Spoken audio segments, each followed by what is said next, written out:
Bonjour, Alain Bernard ici, pasteur de l'Église baptiste de la Beauce à Saint-Georges, Québec. Je suis ici avec mon bon ami averti Enzoï et nous aimerons prendre quelques minutes pour partager avec vous les développements passionnants de notre programme éducatif Espace au Poco. Pour ceux d'entre vous qui ne sont pas familiers avec ce programme, Averti va nous donner un bref aperçu. Espace au Poco est un programme d'éducation très unique, spécifiquement destiné aux enfants autochtones de la République du Congo en Afrique. J'ai commencé le programme en 2012, à l'époque où il n'y avait pas d'enfants autochtones inscrits dans des écoles. Maintenant, à ce jour, nous avons 160 enfants autochtones de 17 villages inscrits dans les écoles en ville et dans les villages. Et nous avons actuellement 25 autres élèves sur la liste d'attente. Et comme vous pouvez le savoir, il est difficile de dire non. Notre programme suit les élèves depuis l'école primaire, le secondaire, le lycée et jusqu'à l'université, et dans des écoles professionnelles. Nous soutenons à 100% leur éducation en fournissant les kits scolaires, la nutrition, les vêtements, les logements, la santé, etc. Nous faisons tout cela avec l'aide de 18 membres de notre équipe de volontaires répartis dans tout le Congo, avec l'engagement de l'Église baptiste de la Beauce et de quelques autres personnes. C'est un grand privilège pour moi de piloter ce programme qui change la vie des familles dans plusieurs communautés. Nous avons été témoins d'accomplissements majeurs dans la vie de ces enfants autochtones. En fait, 2020 a été la première année dans l'histoire de ce peuple où 3 jeunes sont allés à l'université.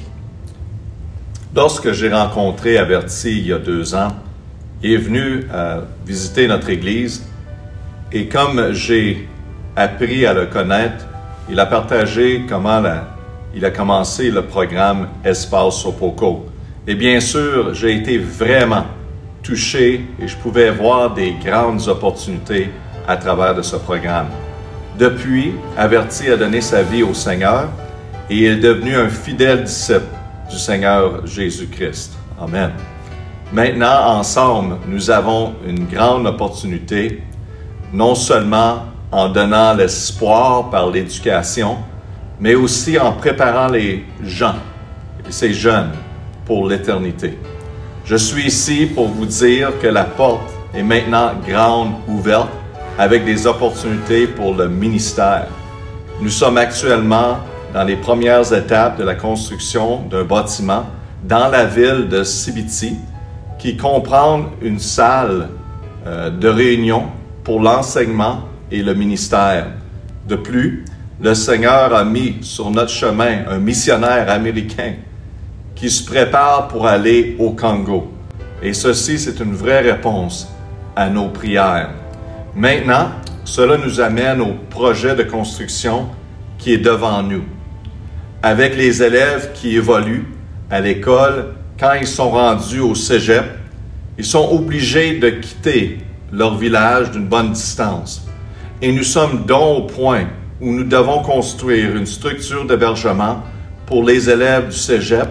Cela comprendra d'un dortoir pour les garçons, un dortoir pour les filles et une salle de réunion pour l'enseignement et le ministère. Le terrain ayant déjà été acheté, voici les différentes phases maintenant de ce projet de construction qui nous attend. Phase 1, c'est de creuser le puits. On est présentement en train de le faire. Phase 2, construction du dortoir des garçons et des salles de bain. Et phase 3, on va faire la construction d'un bâtiment de médias pour l'enseignement et le ministère. On va avoir le dortoir des filles et les murs de briques autour pour la protection. Donc ça démontre ce projet.